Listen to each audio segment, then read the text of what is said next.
Hey guys, যদিহে পোনপ্ৰথমবাৰৰ বাবে আমাৰ চেনেলটো চাই আছে, প্লিজ চেনেলটো ছাবস্ক্ৰাইব কৰি কাষতে থকা বেল আইকনটো প্ৰেছ কৰি অল কৰি দিবলৈ নাপাহৰিব। অসমৰ জনপ্ৰিয় কণ্ঠশিল্পী দীপলিনা ডেকাৰ প্ৰেম হয়। আপোনালোকে ঠিকেই শুনিছে, সমগ্ৰ অসমৰে যুৱকসকলক ক্ৰাছ হৈছে দীপলিনা ডেকা, যাৰ প্ৰেমত পৰিবলৈ সকলো যুৱকে হাবুডুবু খাই থাকে। পিছে দীপলিনা ডেকাৰ লগত প্ৰেম বাৰু কি, তেওঁ বাবে প্ৰেম কেনেকুৱা, সবিশেষ জানিব পাৰিব আজি এই ভিডিঅ'টোৰ মাধ্যমেৰে। গতিকে ভিডিঅ'টো অলপো স্কিপ নকৰাকৈ শেষলৈকে চাই থাকিব বুলি আশা কৰিলোঁ। আহকচোন দীপলিনা ডেকাৰ মুখেৰে শুনি লওঁ তেওঁ কি ক'লে।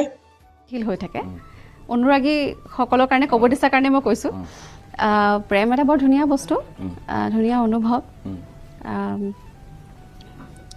মানে কিবা এটা ভাল লাগি থাকে মানে প্ৰেম থাকিলে। কাৰণ আমি ইমান হুলস্থুলৰ মাজত থাকোঁ ন, অমুকে ইমান বেয়াকৈ কৈ দিয়ে, তমুকে ইমান বেয়াকৈ কৈ দিয়ে, ইমান অমুক তমুক গান কৰিব লাগে, চিনেমা কৰিব লাগে, কিবা কিবি, আৰু এটা ৰেচটোতো আছেই, এটা সাংঘাতিক ৰেচ এটা চলি আছে, চবেই দৌৰি আছে, আৰু কিয় দৌৰি আছে আমি কোনো নাজানো। সেই ক্ষেত্ৰত সেই হুলস্থুলৰ মাজত সেই শান্তিকণে প্ৰেম হয়, আৰু ভাল আৰু প্ৰেম মানে ভাল লগা। আমাৰ আজি ভিডিঅ'টো আছিল ইমানেই, আজিলৈ বাই বাই।